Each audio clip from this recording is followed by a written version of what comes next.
Napansin mo ba kung gaano kaikli at kakaiba ang katahimikan nitong mga huling sandali, Pisces?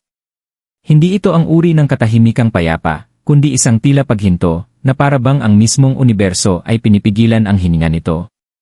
Hindi ito kawalan. Ito ay galaw na walang ingay. Habang ang iba ay nagmamadali, nakikipaglaban, at pilit humihingi ng sagot, may isang hindi nakikitang puwersa ang tahimik na inaayos ang landas mo. Ang mga pagkaantala, ang mga paghinto, ang mga panahong parang walang nangyayari, hindi iyon mga pagkakamali.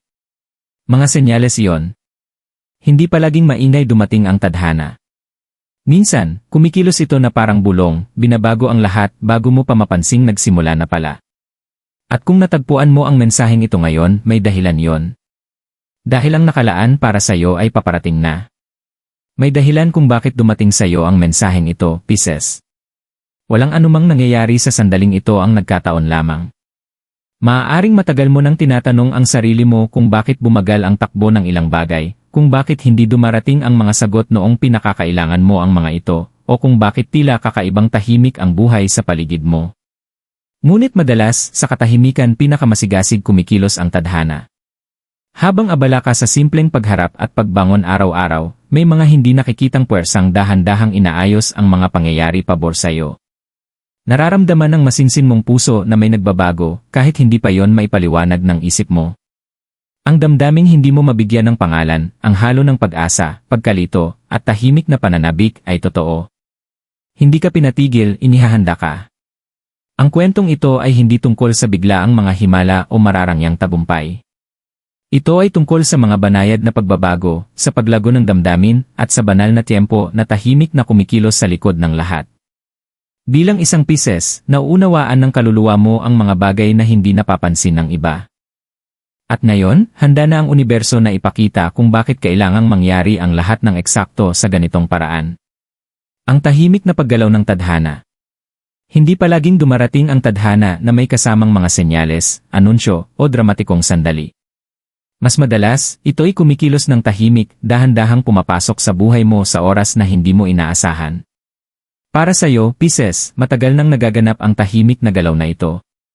Maaaring wala ka pang malinaw na nakikitang resulta, ngunit sa ilalim ng lahat, unti-unting umaayon ang bawat bagay sa tamang lugar. Gaya ng alon sa ilalim ng kalmadong tubig, may isang makapangyarihang puwersang nabubuo, walang ingay, walang pagmamadali. May mga sandaling pakiramdam mo'y naipit ka, na tila huminto ang buhay ng walang paliwanag. Mga araw na parang walang nagbabago, at mga gabing puno ng tanong na walang kasagutan. Ngunit hindi kailanman nawala ang tadhana. Tahimik lamang itong kumikilos sa mga paraang hindi maaaring madaliin o pilitin. May mga bagay na kailangan ng katahimikan upang lumago. May mga landas na nangangailangan ng pagtitiis bago nito ipakita ang direksyon nito. Habang ang iba ay humahabol sa katiyakan, ikaw ay tinuturuan ng pagpapakawala. Habang ang iba ay humihingi ng malinaw na sagot, ikaw ay hinahasa sa pagtitiwala.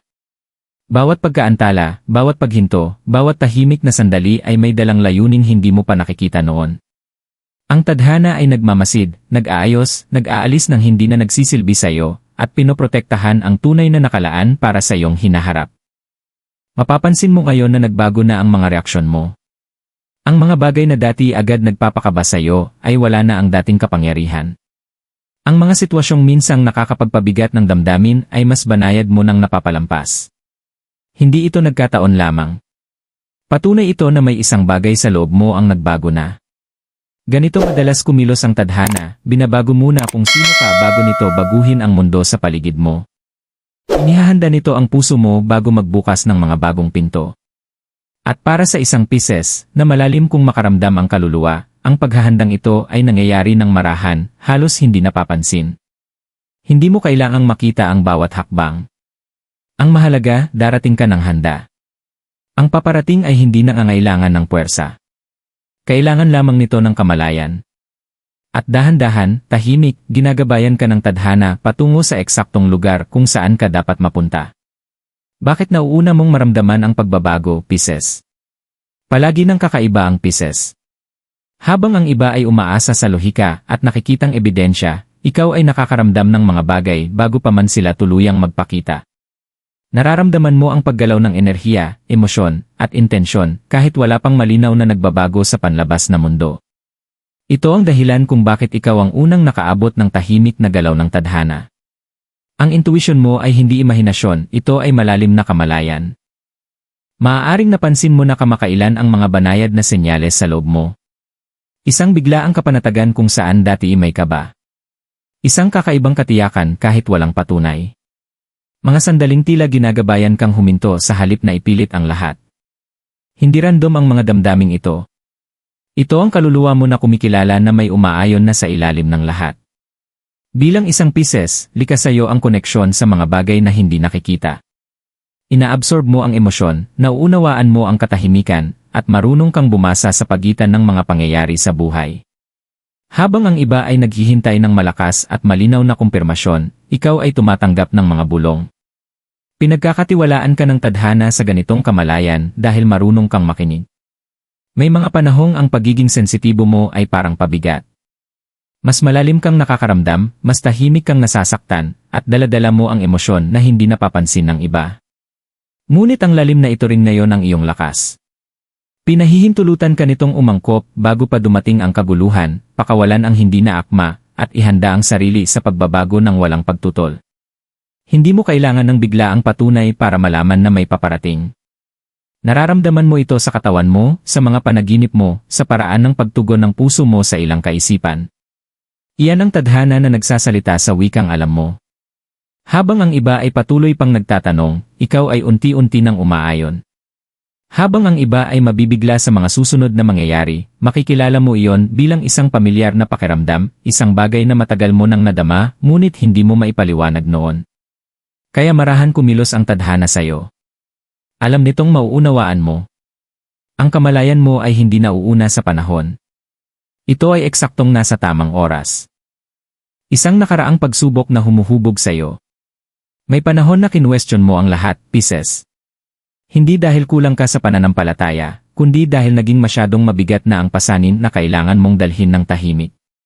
Mas marami kang ibinigay kaysa sa natanggap mo. Mas matagal kang naghintay kaysa sa nararapat. Naniniwala ka kahit kapalit nito ang sarili mong kapayapaan. At sa kabila ng lahat, tila walang gumagalaw. Masakit ang kabanatang iyon, hindi dahil mahina ka, kundi dahil hinuhubog ka. Bawat pagkadismayang tiniis mo ay may dalang aral na hindi mo agad nakita noon. Bawat pagtatapos na tila hindi makatarungan ay nag-aalis ng mga bagay na sana'y humadlang sa hinaharap mo. Madalas, inihahanda ng tadhana ang mga pinili nito sa pamamagitan ng pagsubok, hindi ng ginhawa. At para sa isang tulad mong malalim kung makaramdam, kailangang maramdaman ang mga aral, hindi lamang ipaliwanag. Natutunan mong mabuhay ng walang katiyakan. Manatiling mabuti sa mga sandaling ang iba'y tumitigas ang puso. Matutong bumitaw kapag ang pagkapit ay sisira na sayo. Hindi ito mga random na karanasan. Ito ay pagsasanay. Tahimik, emosyonal, at panloob na paghahanda. May mga gabing paulit-ulit mong binabalikan ang mga usapan sa isipan mo, iniisip kung ano pa ang maaari mong ginawa ng iba.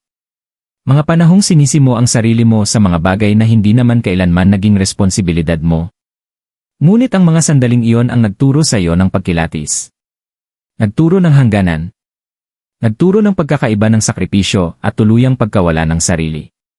Maaaring nakikita mo na ngayon na may mga pintong biglang nagsara. May mga taong unti-unting nawala ng walang paliwanag. Noon, parang pag-abandona ang pakiramdam. Sa katotohanan, iyon ay proteksyon. Inalis ng tadhana ang mga sagabal bago pa nila masira ang inihahanda para sa'yo. Ang bersyon mo ngayon ay hindi aksidente. Mas matatag ka nang hindi tumitigas ang puso. Mas marunong nang hindi nawawala ang malasakit.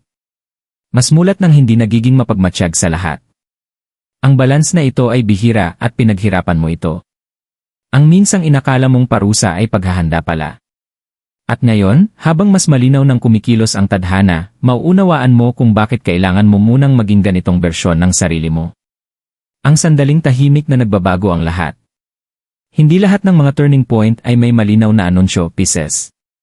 May mga dumarating na napakalumanay, halos hindi mo mapansin. Walang dramatikong eksena, walang biglaang revelasyong yayanig sa mundo mo. Sa halip, ang pagbabago ay nangyayari ng tahimik, sa paraan ng pagtingin mo, sa mga reaksyon mo, sa pakiramdam mo sa tamang tiyempo. Isang araw, mapapansin mo na lang na may kakaiba ng pakiramdam. Nagsisimula kang tumugon sa halip na basta mag-react. Ang mga sitwasyong dati nakakaubos ng lakas ay hindi na humihingi ng parehong bigat ng emosyon. Ang mga pag-uusap na dati nakakalito ay mas nagiging malinaw na ngayon kahit sa gitna ng katahimikan. Ganito ipinapakita ng tadhana ang pag-usad, hindi sa biglaang pagbabago ng mundo, kundi sa pagbabago ng paraan ng paggalaw mo sa loob nito. Mapapansin mong dumarating ang mga oportunidad sa mga banayad na anyo. Isang pagkakataong pagkikita. Isang naantalang tugon na biglang nagkakaroon ng saysay. Isang ideyang bumabalik sa iyo sa eksaktong tamang sandali. Wala sa mga ito ang pakiramdam ay pilit. Dumarating sila ng natural na para bang nakatakda talaga silang matagpuan ka kapag handa ka ng tumanggap. Ito ang sandaling matagal nang inihahanda ng tadhana para sa iyo. Hindi isang mainay na tagumpay, kundi isang marahang pag-ayon. Isang uri ng pagbabago na hindi ka nilulunod, kundi pinapatatag ka. Isang pakiramdam na pamilyar kahit bago. Humihinto ka sa paghahabol ng kaliwanagan at sinisimulan mo na itong kilalanin. Hindi ka na naghihintay ng pahintulot, natututo ka ng magtiwala sa panloob mong gabay. Ang pagkabalisang dati pumupuno sa hindi alam ay unti-unting nawawala, napapalitan ng isang tahimik na kumpiyansang hindi mo maipaliwanag. Maaaring hindi pa ito napapansin ng iba. Maaaring iniisip nilang walang nagbago. Ngunit alam mo ang totoo. Nararamdaman mo ito sa paraan ng paghinga mo, sa paghinto mo bago gumawa ng desisyon, sa talim ng intuition mo na mas malinaw kaysa dati. Hindi ito ang katapusan ng paglalakbay. Ito ang sandaling nagkakaroon ng ritmo ang lahat. Tumigil na ang tadhana sa pagsubok sa pagtitiis mo at sinimulan na nitong gantimpalaan ang tiwala mo. At mula rito, patuloy na magbubukas ang mga susunod na pangyayari, marahan, tuloy-tuloy, at eksakto kung paano sila dapat mangyari. Ano ang dapat gawin ng Pisces nang hindi pinipilit ang anuman? Ngayong nagsisimula ng umayon ang tadhana, hindi mo kailangang magmadali, Pisces. Ang papel mo ngayon ay manatiling naririto, mulat, mapagmasid, at banayad sa sarili mo. Ang yugtong ito ay hindi humihingi ng pagsusumikap, humihingi ito ng tiwala. Para sa isang natutong mabuhay sa pamamagitan ng pagbibigay at pagtitiis, maaaring kakaiba ito sa pakiramdam. Ngunit ang pilit na paghahanap ng kaliwanagan ay makakaistorbo lamang sa natural na pag-usad ng mga bagay. Inaanyayahan kang makinig ng higit kaysa kumilos.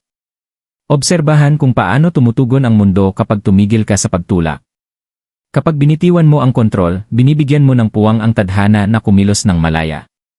Hindi ito nangangahulugang pagiging walang ginagawa, ito ay pagpili ng pag-ayon kaysa pagkabalisa. Bigyang pansin kung ano ang nagbibigay ng kapanatagan, hindi kung ano ang nagmamadali. Sa katahimikan nagsasalita ang tadhana, hindi sa presyon. Kung may isang bagay na humihiling sa iyo na talikuran ang intuition mo o ubusin ang espiritu mo, hindi yon dapat ipilit sa ngayon.